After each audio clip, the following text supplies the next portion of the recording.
ताड़म नमो सिद्धाड़म नमो आयरियाड़म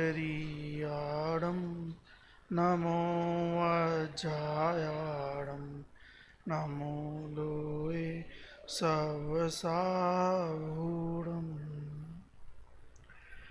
मंगलम भगवान वीरो मंगलम गौतमोगणी मंगलम कुंद कुंदार्यो जैन धर्मोस्तु मंगलम सर्वमंगल मांगल्यम सर्वकल्याणकारिक्रम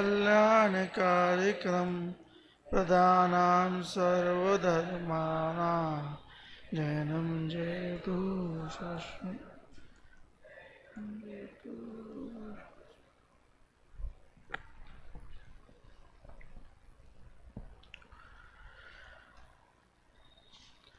दस लक्षण पर्व चल रहे हैं और क्रमशः आज उत्तम आर्जव का दिन है।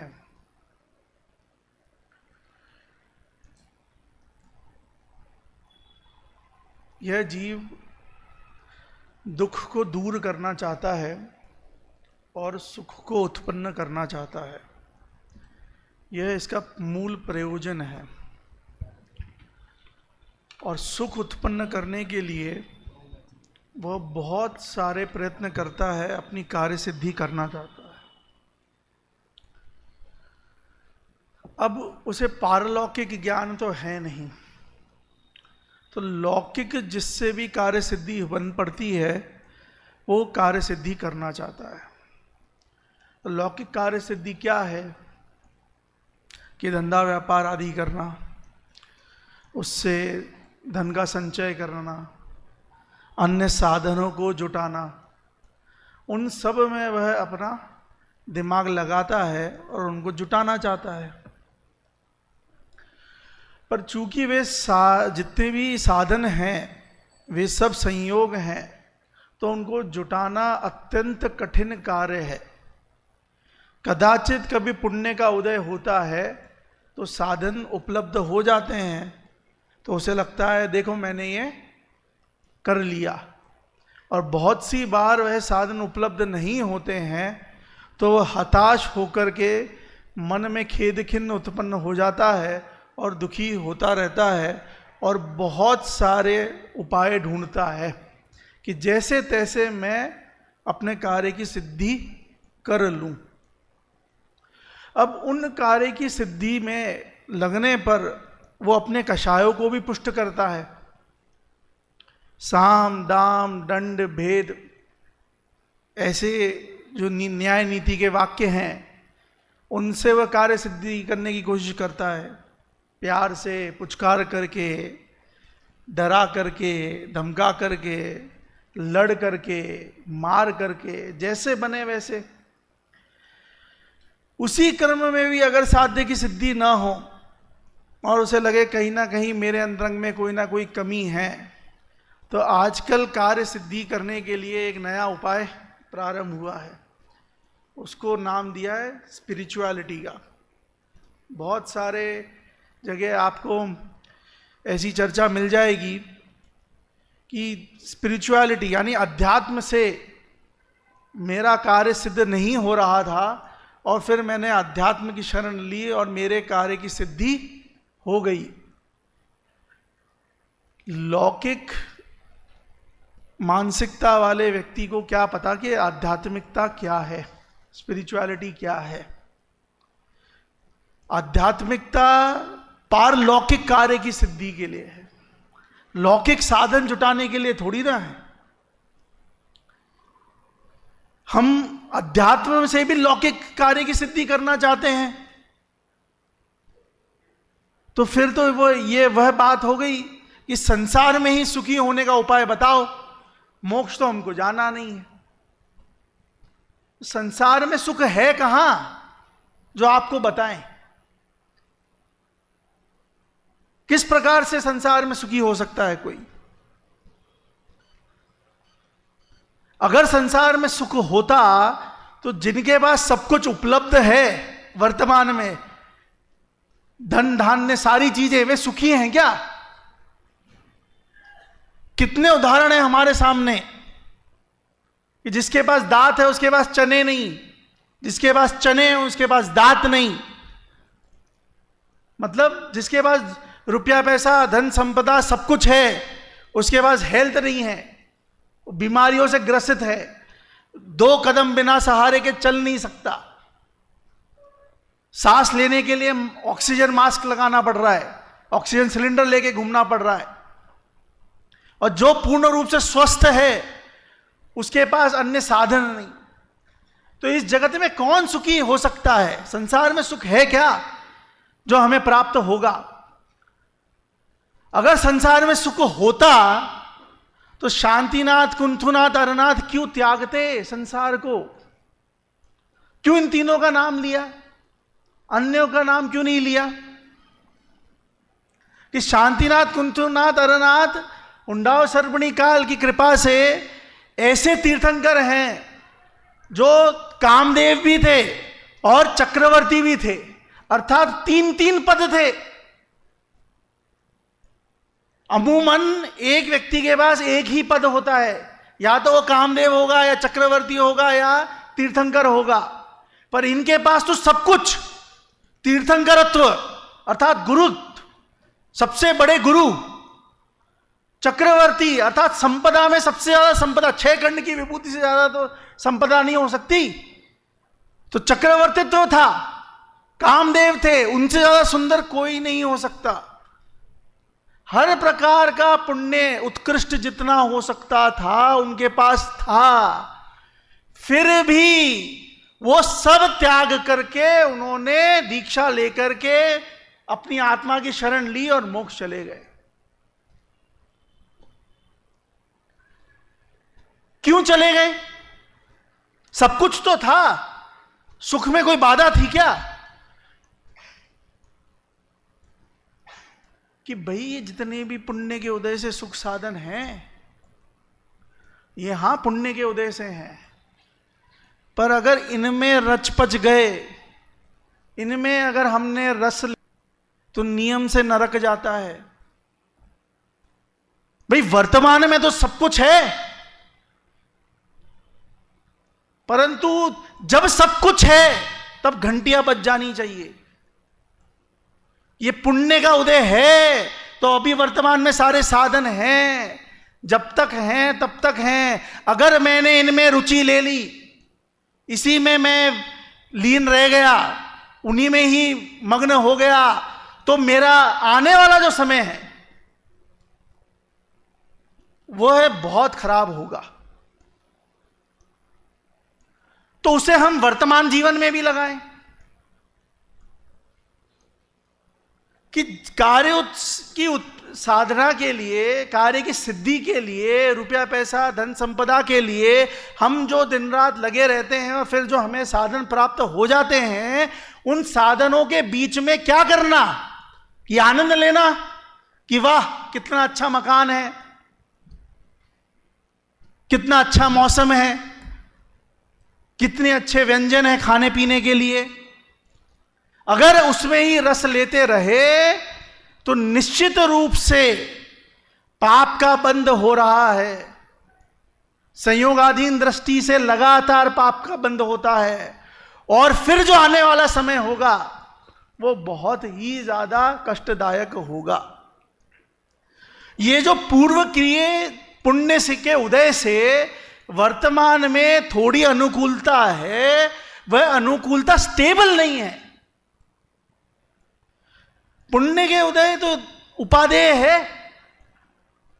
पुण्य करना चाहिए, पुण्य से ही सारी कार्यों की सिद्धि होगी। सही है ये बात? अरे पुण्य का उदय छलिया है। आज छल कपट की चर्चा करनी है ना। दुनिया का सबसे बड़ा छलिया कौन? पुण्य का उदय। आपको बहका देता है, आपको लगता है बस अब मुझे कोई चुनौती नहीं दे सकता, मेरा बुरा नहीं हो सकता, और जैसे ही वो समाप्त होता है अगले ही क्षण दुनिया बदल जाती है। कितने सारे उदाहरण हैं। तानाशाहों के, राजा के, उद्योगपतियों के, कि सब कुछ था उनके पास, और थोड़े ही समय बाद अब रोज ईडी के चक्कर काट रहे हैं। आज से 20 साल पहले मुझे ध्यान है, एक बहुत बड़े उद्योगपति थे, अभी भी हैं, उनके टॉप 5 उद्योगपतियों में नाम आता था हिंदुस्तान के। और आज ऐसी दुर्दशा है कि रोज या तो वो कानून के चक्कर लगा रहे हैं या कानून उनके घर के चक्कर लगा रहा है। 99% सब समाप्त हो गया। तो पुण्य के उदय या पुण्याधीन दृष्टि, क्या इससे हमें सुख की प्राप्ति होगी? ये बहुत ज्यादा शांति से सोचने समझने की चीज है कि पुण्य के उदय या पुण्य के लक्ष्य से हम सोचते हैं कि हमको सब कुछ मिल जाएगा। पर मैं आपसे पूछता हूं कि पुण्य के उदय में अगर इतना विश्वास है तो हम सब एयर इंडिया में बैठ करके चलो कश्मीर चलते हैं। जो हमने पुण्य बांधा वो कब कैसा क्या उदय में आएगा किसको पता, और आएगा कि नहीं आएगा क्या पता। वो पलट करके पाप रूप तो नहीं हो जाएगा संक्रमण होकर के। तो पुण्याधीन दृष्टि हम क्यों रखें जो चीज स्टेबल नहीं है, वक्त जरूरत पे काम ही नहीं आए।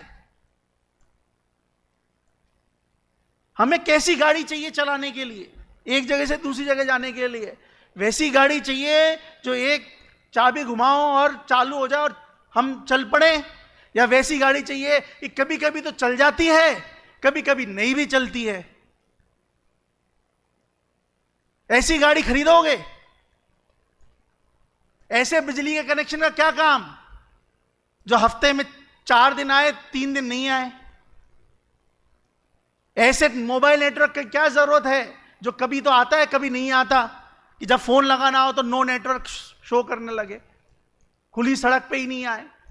तो हमें तो वैसी वस्तु चाहिए जो स्टेबल हो, जो एक बार प्राप्त हो जाए तो फिर अब वो हमसे छूटे ना।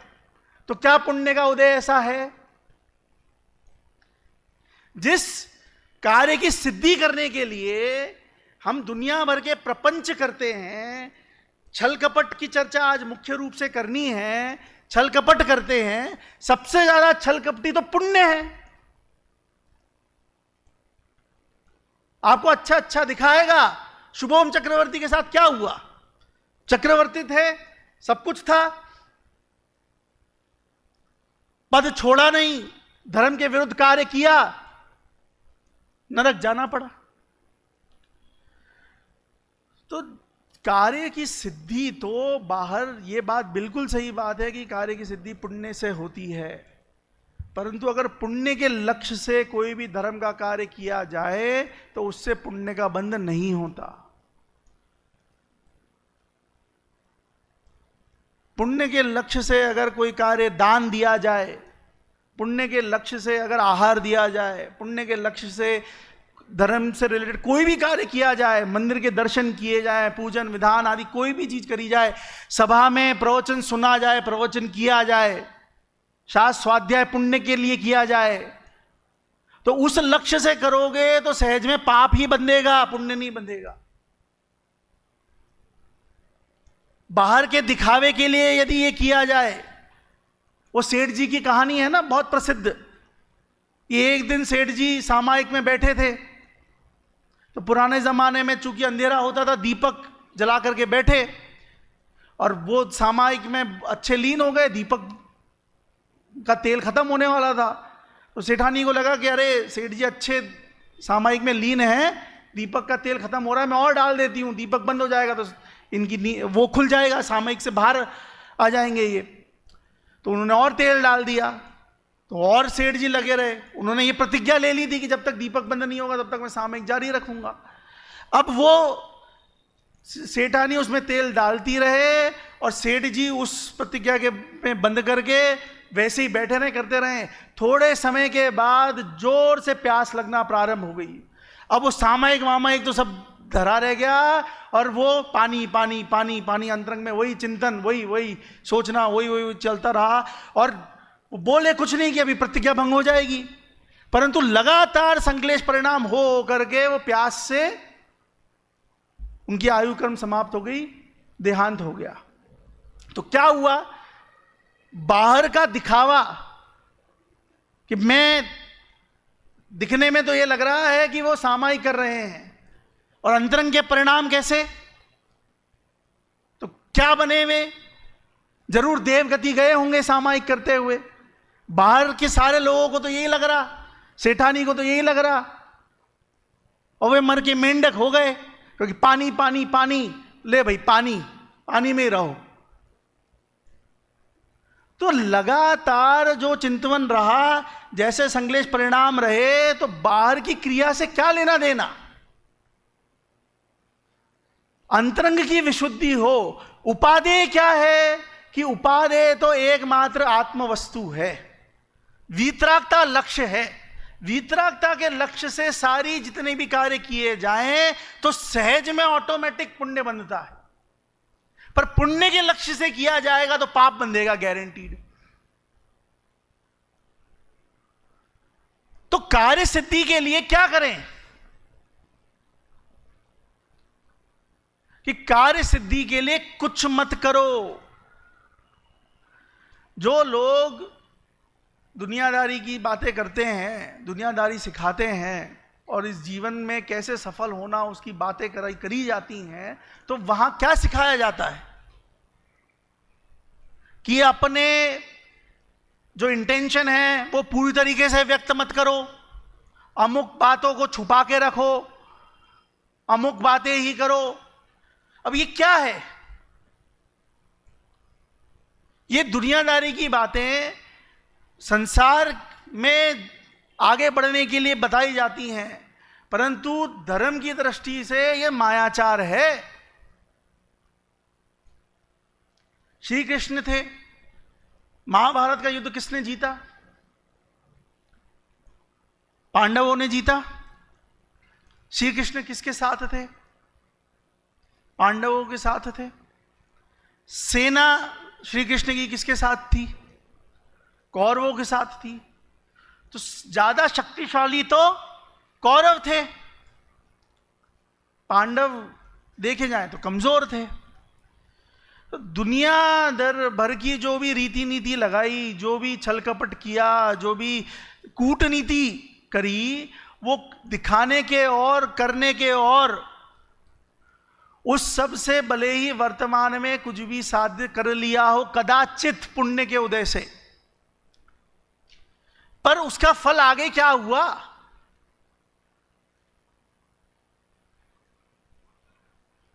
क्या फल मिला श्री कृष्ण को?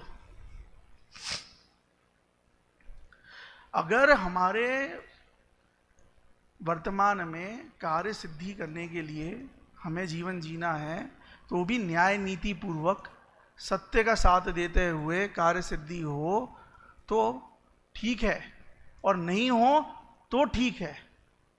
अगर हम वर्तमान में दुनियादारी के लिए भी अगर कोई भी बहाने से ये सारे पाप के विचार रखते हैं, संक्लेश रूप परिणाम रखते हैं, तो उससे लगा पाप का ही बंद होगा और पाप के उदय में कार्य की सिद्धि नहीं होगी। देखिए, कुल मिलाकर के बात यहां पर यह है, निष्कर्ष ये कहना चाहता हूं कि कार्य की सिद्धि के लिए, अपने लक्ष्य को पाने के लिए हम छल कपट करते हैं, क्रोध मान माया लोभ चारों कषाय करते हैं, पांचों पाप करते हैं, पर वह कार्य की सिद्धि तो पुण्याधीन है। अगर होनी होगी तो होगी, नहीं होनी होगी तो नहीं होगी। और पुण्य के लक्ष्य से पुण्य प्राप्त कभी होगा नहीं, वो हमारे हाथ में नहीं है। तो लक्ष्य किसको करना है कि लक्ष्य तो वीतरागता को करना है। अपनी जिनवाणी जितनी भी लिखी गई है, उस जिनवाणी का उद्देश्य क्या है?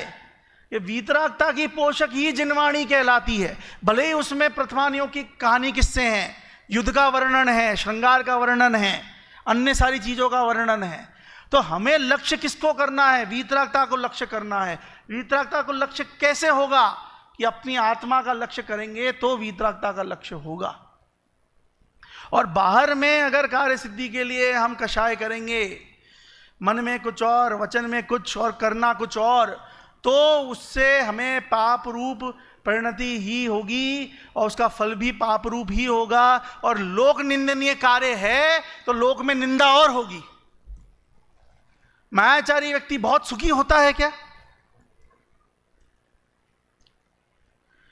3 दोस्त थे, उसमें से एक दोस्त ने अपने दूसरे दोस्त को कहा, मानो राम ने श्याम को कहा कि कृष्ण तुम्हारे बारे में ऐसी बुराई कर रहा था।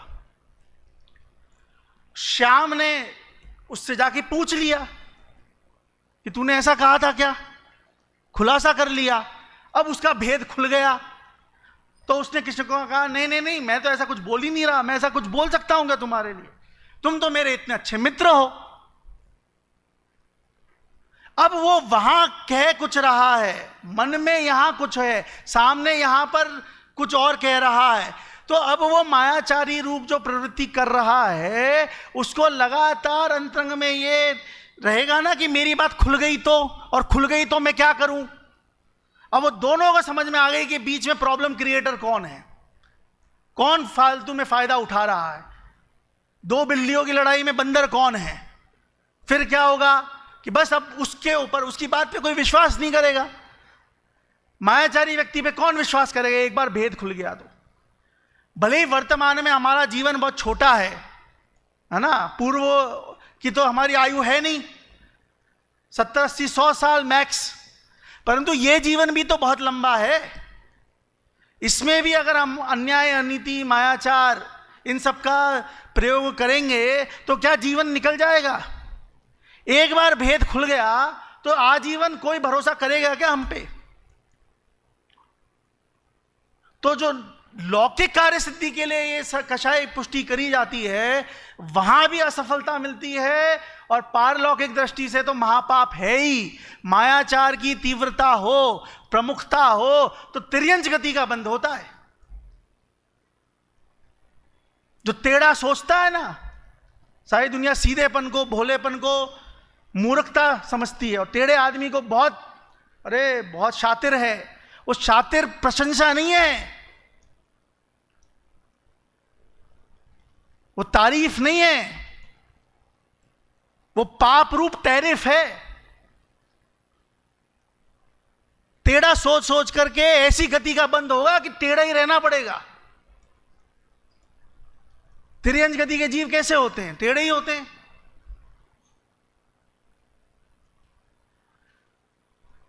तो ऋजुर भावः आर्जवः, अर्थात कोमलता ही आर्जव है।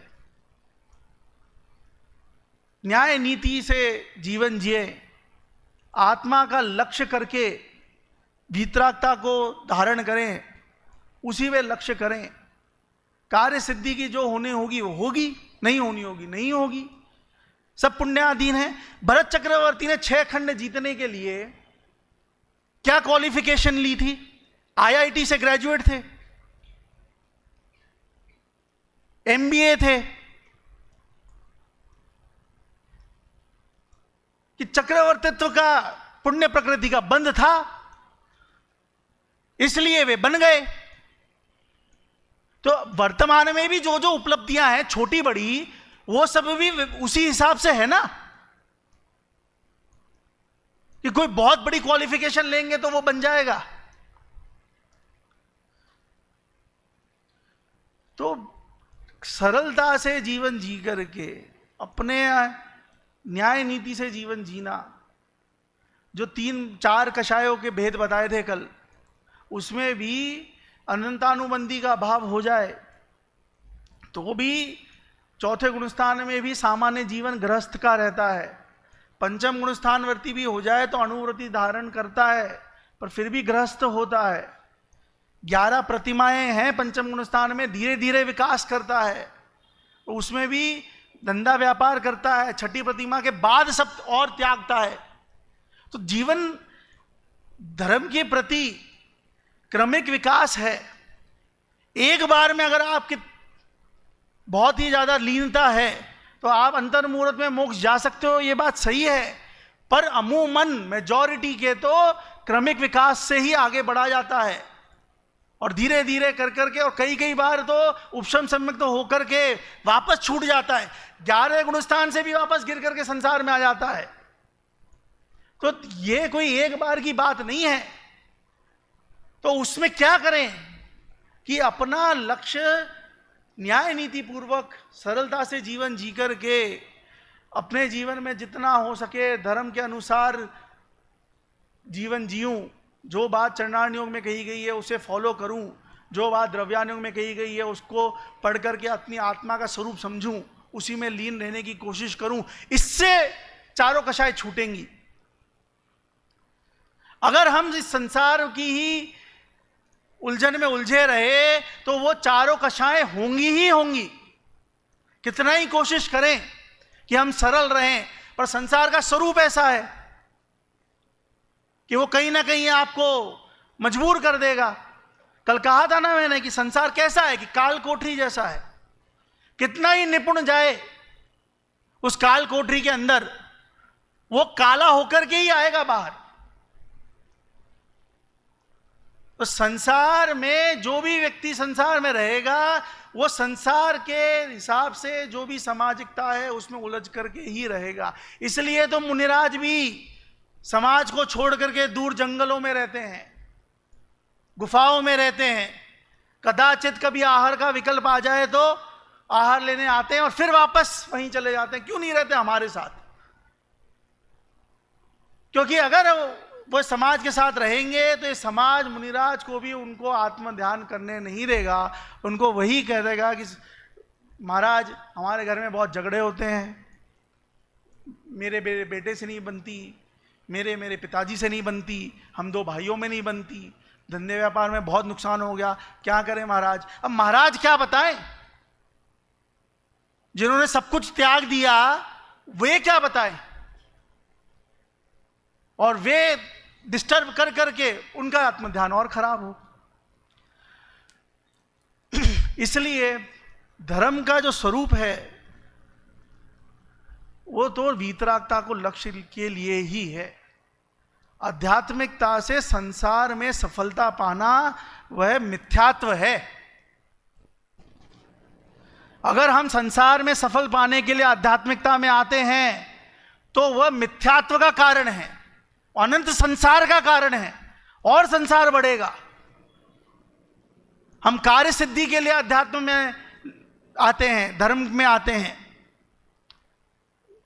और उसमें सारी चीजें हो गई, दान देना, पूजन पाठ विधान सब कुछ, कि यदि हम सांसारिक उपलब्धि के लिए ये सारी चीजें कर रहे हैं तो निश्चित रूप से आगामी उसमें हमें पाप का ही बंध होगा। तो सांसारिक लक्ष्य से कोई भी धर्म का कार्य नहीं होता, नहीं करना चाहिए।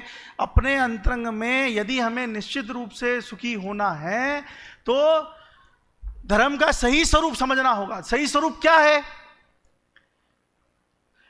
कि वस्तु स्वरूप में सब कुछ स्वतंत्र है, सारे ही परिणमन स्वतंत्र हैं। वे परिणमन अपनी अपनी योग्यता से होंगे, और जब जैसी परिणति होगी उस परिणति को स्वीकार करना कि ये ऐसा है, यही सत्य है।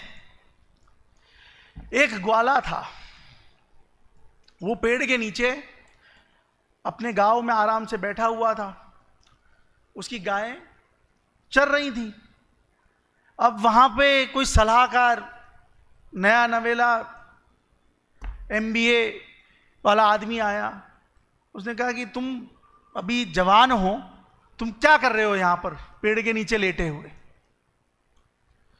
तुम मेहनत करो, तुम्हारे पास अभी 10 गायें हैं, तुम थोड़े और जुटाओ, 50 करो, 100 करो, बहुत बड़ा एक डेयरी फार्म खोलो, फिर दूध बेचो, फिर दही बेचो, पनीर बेचो, एक बहुत बड़ा उद्योग खड़ा करो, इतनी बड़ी फैक्ट्री खड़ी करो, हजारों गायें तुम्हारे पास हों, फिर और बड़ा ये सप्लाई करना, फिर धीरे धीरे अपने रिटेल स्टोर भी खोल लेना, दुकान भी खोल लेना। बोले ठीक है, बढ़िया है, सब सब सब कर दूंगा। बोले कैसे होगा? कि मैं फाइनेंस करूंगा, लोन मैं दूंगा। हाँ साहब ठीक है। बोले ये सब करने के बाद क्या होगा? कि ये सब करने के बाद कुछ नहीं, आराम से बैठना। तो बोले आराम से तो मैं अभी बैठा हूं, दुनिया भर का ये क्या कार्यकलाप करवा रहे हो मेरे को?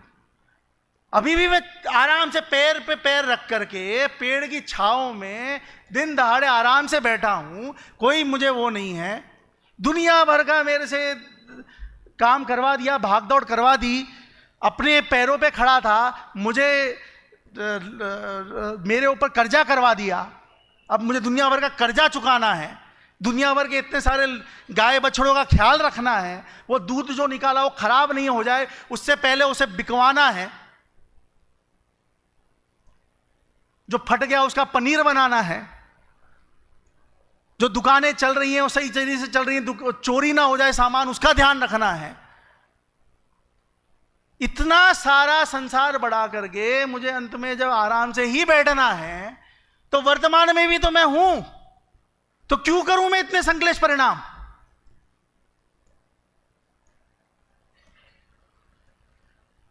वर्तमान गृहस्थ अवस्था में जितने साधनों की हमें जरूरत है,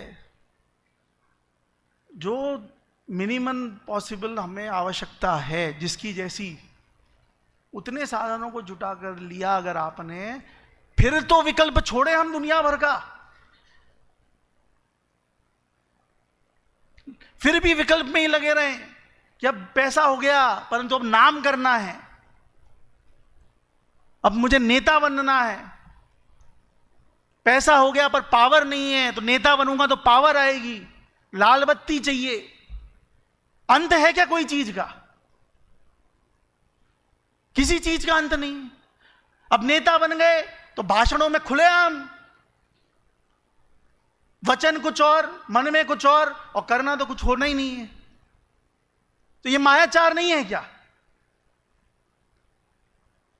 कोमलता रहेगी? दुनियादारी कैसे चलेगी पंडित जी? दुनियादारी के क्या करना है? लोग हमें मूर्ख समझते रहे, समझने दो।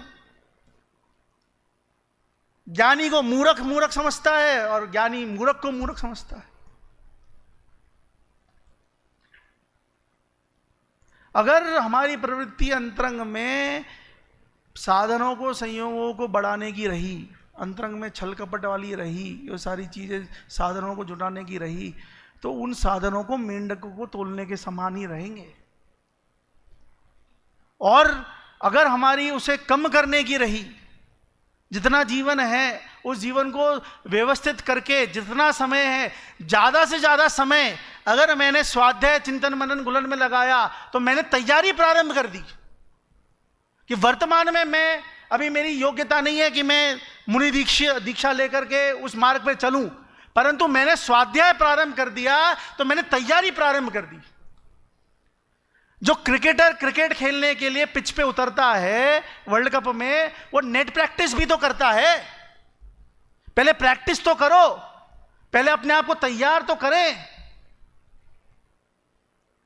28 मूल गुण नहीं पाल सकते वर्तमान में, परंतु उसके लिए तैयारी तो करें। 10 दिन रात में पानी नहीं पिए, बाहर का नहीं खाएं, एक बार तैयारी तो प्रारंभ करें। और वह नहीं करके करना क्या है? उपवास किया, एकासन किया, ये सब चर्चा आगे करेंगे, पर एक विकल्प आ गया तो कहता हूं कि आगामी काल के लिए तैयारी करी, परंतु अगर वह तैयारी कैसे होगी कि वो करते हुए साथ में स्वाध्याय करो। व्रतशील संयम कर करके फिर टीवी देखने लग गए, घूमने चले गए, फोन पे बातचीत करने में लग गए, पापड़ बेलने में लग गए, गार्डनिंग करने में लग गए, धंधे व्यापार में लग गए, सोने में लग गए, तो क्या फायदा? फिर तो वो पाप का ही कार्य है, प्रमाद ही है वो। तो व्रतशील संयम के साथ स्वाध्याय अनिवार्य है। मूल कड़ी, मूल चाबी तो वह है, वहां से खुलेगा ताला। देखिए टोडरमल जी भी मायाचार की बहुत अच्छी विश्लेषण करते हैं।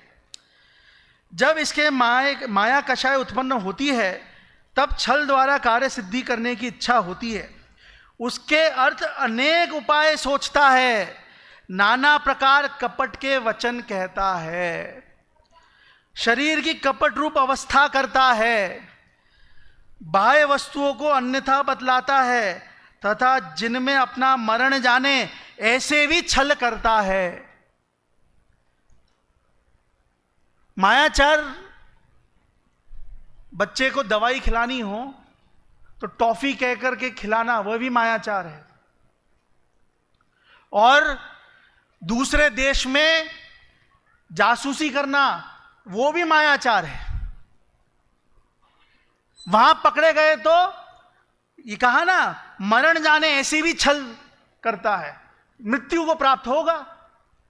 और फिर छोटे से छोटा मायाचार, कि बच्चे को दवाई खिलानी है, ऐसे तो खाएगा नहीं, टॉफी टॉफी कर करके उसमें मिला करके खिला दिया, तो वो भी है।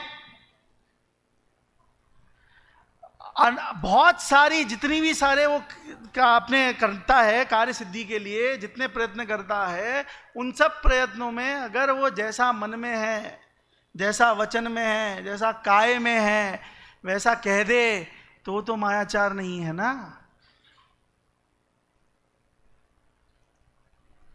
दादा इसकी बहुत अच्छी व्याख्या करते हैं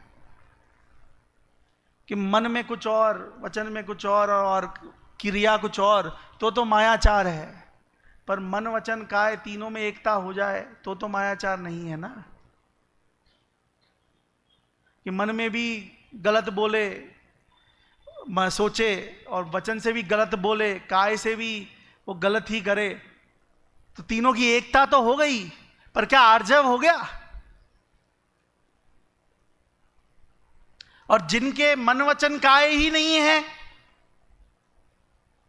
उनके तो फिर आर्जव हो ही नहीं सकता, क्योंकि मन वचन काय की तो एकता ही नहीं है।